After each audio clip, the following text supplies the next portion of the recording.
I wanted to ask you about cast transitions.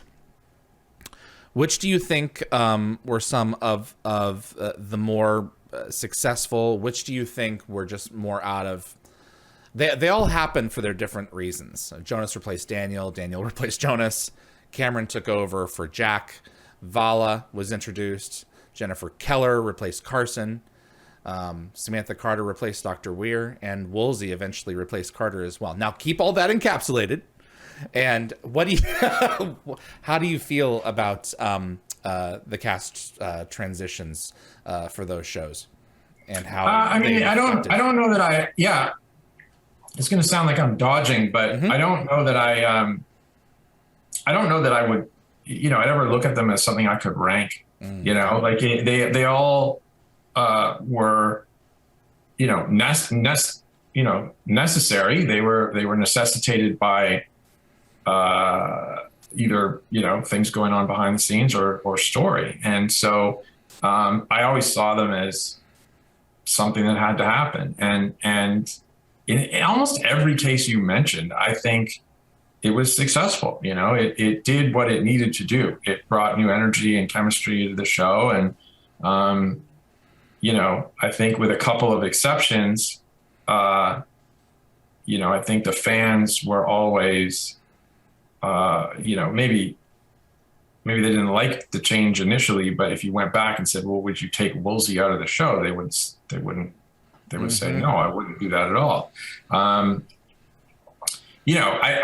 did Jennifer Keller replace Frasier? I think Carson. Carson. Yeah. So we lost him in Sunday, and then you guys had, sorry? I'm sorry, I must have misheard you. No, it's okay. Yeah, I think there was at some point a process of potentially getting her in. If I'm misremembering something that Joe said to me. The death of Frasier was obviously the one that was most controversial for the fans, and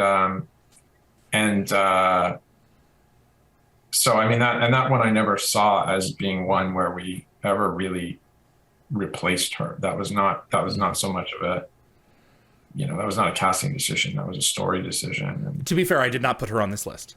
Yeah. So, because I was thinking of that, I was like, I mean, I don't really see. There was like a series of doctors who came in after, but yeah, going back to that you guys were. There wasn't going to be a season 8.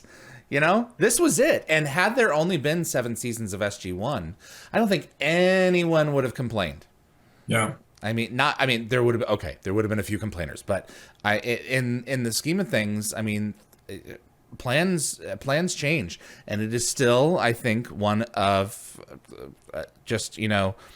this was going to be a home run anyway, but Heroes, but that really hit it out of the park, in terms of putting your money where your mouth is and saying, you know what, this is what we're saying about true heroes and the people who are out there who have taken up the call. Yeah, they're fighting look, fires, they're fighting overseas. As a viewer, having grown up, obviously a huge fan of television, I always recognized that having a character who you got to know over multiple episodes and multiple seasons was someone you grew closer to than anyone you could ever get close to in a movie. Like, when a character died in a movie, it was sad and you certainly had a reaction to it, but it was never the same as when a long-standing character that you were a huge fan of died in a series. And so, as a writer, how could you not want to? Certainly, you don't want to do it all the time. You don't want to be the Grim Reaper of television, right. but you how could you not want to write about that type of loss? That's what we do, right? That's what we want to kind of get in there and play with is the emotion that goes along with life. And so, I mean, it was not something that I would have done again, but this is not to harken back to a show that my parents love. This is not This Is Us. This is a military show.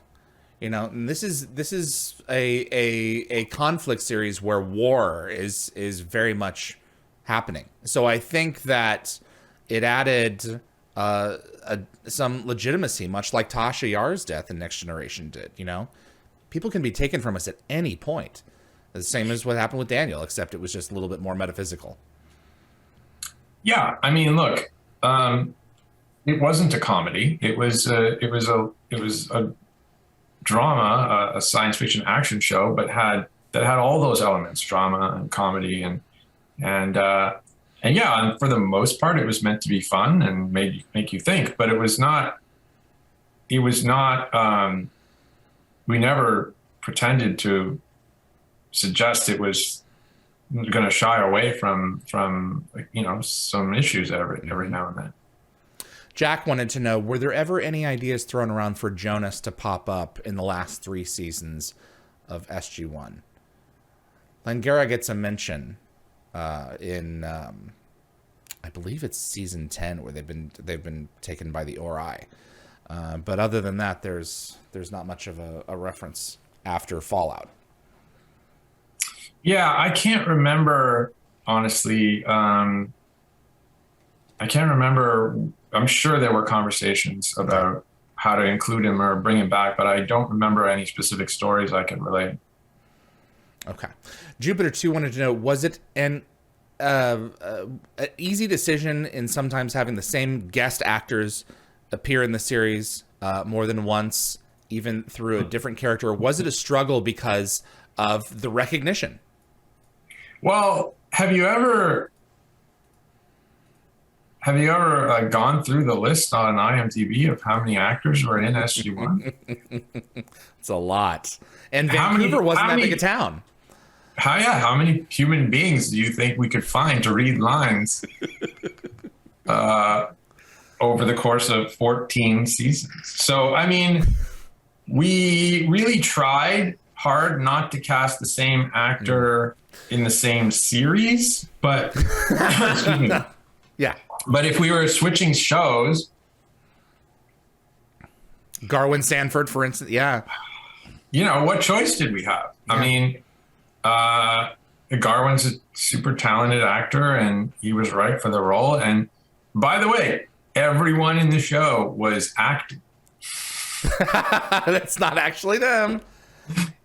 Yeah, it's a fair point to be made when online people. There are a number of fans that I've come across who are like, you know, it really breaks the illusion for me if they're not under like a rubber mask or something. I'm like, well, I mean, if it comes down to having the right talent and having a repeat face, at a certain point you have to be swept away by the narrative and knowing that these are actors performing on a stage.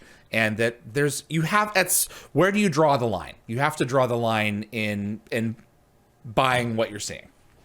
Yeah, and I mean, look, I totally agree with you, but I would also add that it's two things: it's the narrative and the performance. I mean, if the actor is good enough, and that's, you know, usually why we would cast them, it's that you'd go, oh, hey, that was so and so, but then, you know, whatever, 5 minutes into their performance in the show, you're like, no, they're that person, because they've taken you there. They've done something different. They've brought something to the role.